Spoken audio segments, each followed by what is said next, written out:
Boa noite, pessoal. Tudo bem com vocês? Hoje vamos dar sequência ao nosso estudo de ciência política e teoria geral do Estado. Hoje nós vamos abordar dois assuntos, que são formas de governo e sistemas de governo. Para a gente entender isso, em primeiro lugar, a gente tem que saber que ainda hoje, no mundo atual, nós temos dois tipos de governo, duas formas de governo, que são elas, monarquia e república. Vamos explicar como é que isso funciona. Primeiro, a monarquia tem dois tipos. Existe a monarquia absoluta e a monarquia constitucional ou limitada. Como é que funciona a monarquia absoluta? O poder é exercido de forma absoluta por quem estiver lá, pelo rei, pela rainha, pelo imperador. Lá não tem constituição e o rei comanda os três poderes, o legislativo, o executivo e o judiciário. O poder está todo concentrado na mão dele. Nesse tipo de nação, nesse tipo de país, as pessoas acreditam que o rei é escolhido por Deus, que ele tem o poder divino, por isso mesmo ele pode fazer o que quiser, porque o que ele faz é a vontade de Deus. E nas repúblicas constitucional ou limitada, existe uma obediência aos órgãos constituídos. Normalmente tem os poderes e cada poder tem autonomia. E normalmente a pessoa que chega lá no poder também é referendado pela vontade popular. Há três formas de constitucional ou limitada. Nós temos a de estamentos, a constitucional e a parlamentar. Explicando isso, a de estamentos ou de braços é aquela na qual o rei exerce o poder acompanhado, assessorado por um grupo de pessoas especiais, consideradas especiais, que são os nobres, a nobreza, é uma casta daquela população. Então, um grupo especial daquela população é escolhido para assessorar o rei. Isso nós chamamos de estamentos. Vigorava na França na pré-revolução francesa.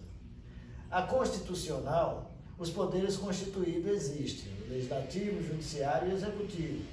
O executivo normalmente é exercido pelo monarca, que caracteriza-se como chefe de governo. Daqui a pouco nós vamos explicar o que quer dizer chefe de governo. E tem o parlamentar. O parlamentar, o poder executivo, é exercido pelo Conselho de Ministros, cujo primeiro-ministro é o chefe do conselho, isto é, há um conselho, há um grupo, há um colegiado de administradores que tem um chefe desse colegiado que representa o governo. Então, vamos conceituar monarquia. O que é monarquia? Monarquia é uma forma de governo exercido por um monarca, rei, rainha, imperador, imperatriz, que exerce o cargo de chefe de Estado e ou chefe de governo. Ele pode ser somente chefe de Estado ou pode ser também chefe de Estado e chefe de governo. Vamos explicar essas diferenças. O que quer dizer chefe de Estado? Chefe de Estado é o mais alto representante de uma nação. Ele fica no topo da hierarquia. Então, ele é, digamos assim, numa pirâmide, ele está lá no topo dessa pirâmide. Quais são as funções do chefe de Estado? Ele representa o país perante outros chefes de Estado. Ele decide sobre questões de soberania, quer dizer, a soberania daquele país só pode ser mexida, só pode ser alterada se o chefe de Estado permitir. Questões como questões de guerra, questão de cessão de parte do território, questão de anexação de parte do território, questão de exploração daquele território. Então, quem decide sobre isso é o chefe de Estado.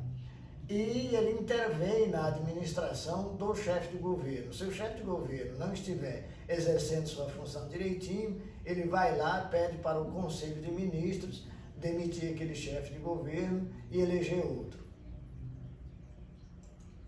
O que é chefe de governo? Chefe de governo é praticamente o poder executivo de um país. É aquela pessoa que de fato governa.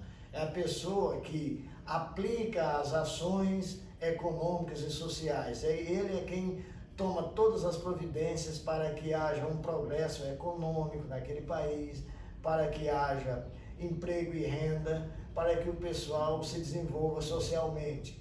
Ele também tem a função de interagir com os outros países na política internacional e na política comercial. Ele também faz a articulação dos poderes constituídos, isto é, junto com o poder legislativo e com o judiciário.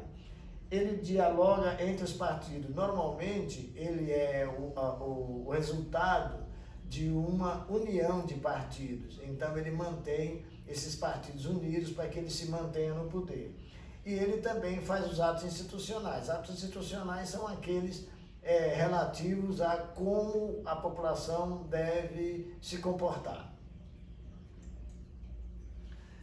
A monarquia tem também outras características. Quais são as características mais comuns na monarquia? Primeiro, é a vitaliciedade. O que quer dizer isso? Enquanto vida tiver.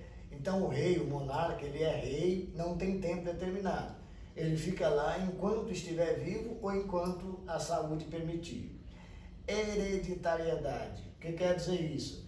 É que a transmissão passa de o poder para os herdeiros. Há uma linha de sucessão. Então, normalmente, quando o rei morre, tem o seu sucessor já definido. Normalmente, são os filhos homens e normalmente são os primogênitos, isto é, o primeiro filho, o filho mais velho. Mas nós temos aí algumas alterações, tem alguma forma que o rei deserda o sucessor natural, então quem vai é o sequente. Tem forma que não tem filho homem, então quem vai é a mulher mais velha. Tem forma que digamos assim, é para o irmão mais velho. E são diversas formas de sucessão. Cada país que obedece essa forma de governo tem lá suas regras, tem lá sua convenção. Outra característica desse sistema monárquico é a irresponsabilidade. O que quer dizer irresponsabilidade? É que ele não precisa justificar seus atos para os súditos. Então, o que ele decidir não precisa dar explicação.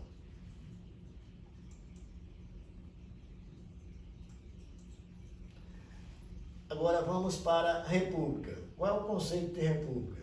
É uma forma de governo na qual o chefe de governo é escolhido pela vontade do povo, seja de maneira direta, seja através do parlamento.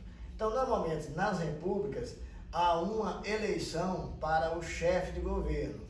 Nós podemos ter repúblicas que tenham um rei, mas que tenham um chefe de governo. Neste caso, o rei exerce a função de chefe de Estado e o chefe de governo é um primeiro-ministro. Nós podemos dar como exemplo disso a Espanha. A Espanha nós temos um presidente da República. Esse presidente da República é o chefe de Estado. E temos um primeiro-ministro. Esse primeiro-ministro é o chefe de governo. Quais são as características da República? É a temporariedade, quer dizer, o mandato tem prazo determinado. Então, neste caso, lá na Espanha, o rei foi eleito, mas ele é por 9 anos, se não me engano. Então, ele tem um tempo determinado para reinar. Eletividade, quer dizer, eleito pelo povo. A vontade do povo é que faz com que aquela pessoa chegue lá no poder. Há diversas formas dessa vontade do povo ser exercida. Responsabilidade, presta conta de seus atos e orientações políticas. Então, quer dizer, neste caso de república, quem estiver lá no poder tem que dar conta de seus atos para os habitantes e para os órgãos responsáveis, né? Então, o que ele fizer, normalmente, ele é controlado pelos conselhos e ele precisa prestar conta do que faz. Quais são os tipos de república? Nós temos as repúblicas aristocráticas e as democráticas. Vamos explicar a aristocrática. A aristocrática é o poder exercido por um grupo de pessoas da sociedade, considerado os melhores, digamos assim, a elite. Então, mesmo nas repúblicas, existe um tipo que se chama aristocrática, que lá quem exerce o poder é uma pessoa escolhida que escolhe parte da população para ajudá-lo. Então, nós chamamos de república aristocrática ou aristocracia. na qual não é um rei, não é uma monarquia, é uma república, mas o governante governa assessorado de poucas pessoas. E temos a democracia. A democracia, o poder emana do povo, ou seja, o governante governa em nome do povo, pela vontade do povo e para o desejo e necessidade do povo. O que quer dizer isso? É que o poder, quem dá o poder ao governante é o povo. E quem elege esse governante é o povo. E que esse governante tem que governar para satisfazer a vontade do povo. Uma república democrática tem também outras formas. Tem as formas direta, indireta e a semidireta ou mista. Então vamos explicar como funciona a direta. Na direta, todos os cidadãos interferem no governo. É de difícil aplicação num país grande. Países pequenos, principados principalmente, pode acontecer isso, no qual há um governante, mas aquele governante consulta as pessoas toda hora para poder tomar uma decisão. E as pessoas também interferem no governo. É muito difícil de ser aplicado isso. Nós temos a indireta ou representativa. A indireta ou representativa, os integrantes dos poderes executivo e legislativo representam o povo. Em alguns países também o judiciário. Então, nós podemos dizer que o Brasil pertence a esse sistema de indireta ou representativa, na qual o nosso poder executivo, quer dizer, o governo, o presidente da República, e o poder legislativo, que são nossos deputados e senadores, são escolhidos pelo povo. Então, neste caso, nós somos uma república representativa ou indireta. No caso do nosso judiciário, não é eleito pelo povo. Então, preste atenção à diferença. Nosso legislativo, que são os deputados e senadores, são eleitos pelo povo. Nosso presidente da República, que é o executivo, é eleito pelo povo. Mas o nosso judiciário não é eleito pelo povo. O nosso judiciário é escolhido pelo presidente da República e sabatinado pelo Poder Legislativo, pelo Senado. Mas alguns países desse tipo de governo representativo, o Poder Judiciário também é eleito pelo povo. Entenderam? Então, no Brasil, só o Poder Legislativo e Executivo é eleito pelo povo. O Judiciário é nomeado pelo Presidente da República e referendado pelo Congresso Nacional. Já alguns outros países que adotam esse tipo, também o Judiciário, os membros do Supremo, por exemplo, são eleitos pelo povo. E tem a semidireta ou a mista. Neste caso, há um misto das duas formas anteriores, da direta e da indireta. Neste caso, os integrantes dos cargos governam, mas as grandes decisões são tomadas pela decisão do povo, através de plebiscito, referendo ou iniciativa popular. Eu vou explicar como cada uma coisa dessa funciona logo adiante. Então, o que quer dizer referendar? É você ou dar validade àquela decisão já tomada, ou você, antes de dar validade àquela decisão, você consulta o povo. E tem a iniciativa popular, que é normalmente um abaixo-assinado, e assim funciona. Então, quais são os sistemas de governo? Sistemas de governo, podemos ter o parlamentarista. O parlamentarista foi criado na Inglaterra em 1215. Então, foi a primeira mudança de monarquia absoluta para a monarquia parlamentarista. Então, o poder real é limitado. Podemos dizer que reina, mas não governa. Na Inglaterra, o parlamento é composto pela Câmara dos Lordes, clero e nobreza, e pela Câmara dos Comuns, que são os burgueses e os artífices, explicando o que é isso. Então, lá na Inglaterra tem a rainha. A rainha é chefe de Estado. Então, a rainha tem aquelas funções de chefe de Estado. Mas nós temos também o chefe de governo, que é o primeiro-ministro, que agora mesmo o Boris estava doente com coronavírus, mas já vai voltar ao poder. Então, neste caso, o parlamento é composto de dois grupos. Aqui no Brasil, nós temos, por exemplo, a Câmara dos Deputados e o Senado Federal. Essas duas casas formam o Congresso Nacional, formam o Parlamento Brasileiro. No caso da Inglaterra, nós temos também duas casas. Nós temos a Casa dos Nobres e a Casa dos Comuns. A Casa dos Nobres tem representante da igreja, né, que é o clero, e tem representante da nobreza, daquele povo que é descendente de nobreza, aquele povo que ainda tem título de nobreza. E temos a Câmara dos Comuns. A Câmara dos Comuns são os burgueses, são os empresários da cidade, do país, e os artífices. Artífices entendemos como trabalhadores. Então, a Câmara dos Comuns é composta de empresários do país e de trabalhadores do país. Então, neste caso de parlamentarista, pode funcionar tanto na forma monárquica como na forma republicana. No nosso caso aqui, do exemplo que eu estou dando da Inglaterra, é na forma monárquica. No caso da Espanha, é na forma república. Tem como característica principal a distinção entre o chefe de Estado e o chefe do governo. Fica bem claro lá na Inglaterra. O chefe de Estado é a rainha e o chefe de governo é o primeiro-ministro, o Boris Johnson, né? E no caso da Espanha, nós temos o presidente da República, que é o chefe de Estado, e temos o primeiro-ministro, que é o chefe de governo. Já na monarquia, o governo é chefe de Estado. O primeiro-ministro ou o chefe do gabinete é o chefe do governo. É exatamente o exemplo que eu dei da Inglaterra. Na República, o poder legislativo, ou o parlamento, escolhe o chefe de governo, que exerce a função de poder executivo. Então, lá, por exemplo, na Espanha, quem elegeu o primeiro-ministro não foi o povo. O povo elegeu o presidente da República.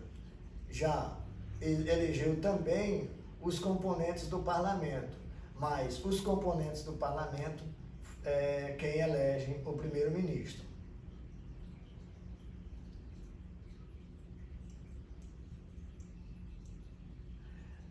Antes de concluir a aula, eu quero explicar uma coisa para vocês que não ficou bem explicada. Depois, noutra aula, a gente volta a explicar. É sobre plebiscito, sobre referendo e sobre iniciativa popular.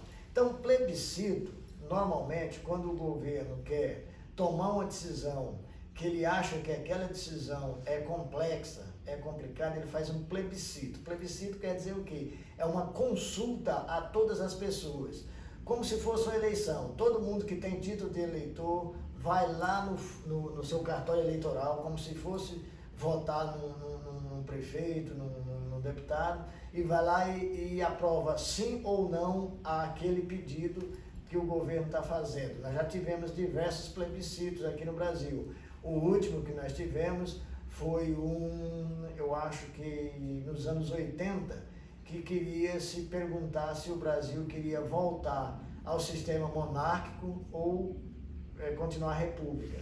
E aí todos os brasileiros aptos a votar foram lá nas urnas e votaram. Quem ganhou foi o presidencialismo, quem ganhou foi a república, né? O que é referendo? O referendo é uma decisão que o governo toma, aí é que ele vai fazer a consulta popular depois de tomada aquela decisão. Aquela decisão já está vigente, mas dependendo da resposta dos cidadãos, ela pode ser desfeita. Nós tivemos lá na própria Inglaterra, a Inglaterra fez um plebiscito para sair da União Europeia. E o plebiscito votou a favor da saída. Então o governo ficou sem ação, mesmo que todo mundo depois soubesse que essa saída ia ser prejudicial para a Inglaterra, ia ser prejudicial para o seu povo, mas como foi decidido antes de tomar a decisão, aí é um plebiscito. Caso o governo inglês resolvesse primeiro sair da União Europeia e depois perguntar ao povo se permanecia fora ou se voltava, aí seria um referendo. Aí talvez o resultado fosse diferente. O pessoal ia ver que daquela forma que está não seria bom. Então o referendo ia não referendar, como diz a palavra, não aceitar, não aprovar aquela decisão tomada pelo governo. E vontade popular, iniciativa popular, é uma ação que vem não partindo do governo, a iniciativa não é do governo, a iniciativa é da população. Então a população faz um abaixo-assinado, normalmente, coleta diversas assinaturas e manda para o governo. O governo transforma aquilo em lei e passa a viger aquilo que o povo queria. Então, na aula de hoje, nós concluímos com isso. É um assunto extenso, depois nós vamos entrar nos detalhes de cada um desses tipos de governo, vamos entrar mais precisamente como funciona o Brasil, como é eleito o presidente, quais são os cargos majoritários, como é que é eleito o deputado, como é que é eleito o senador, o que é que um deputado faz, o que é que um senador faz, né? Quais os requisitos para você se candidatar a presidente, quais os requisitos para você se candidatar a deputado, a governador de estado, quais os requisitos para você ser embaixador, quais os requisitos para você ser ministro. Então, todas essas características nós vamos estudar na próxima aula. Tenham uma boa noite, assistam esse vídeo que na aula seguinte a gente ainda vai discutir sobre ele.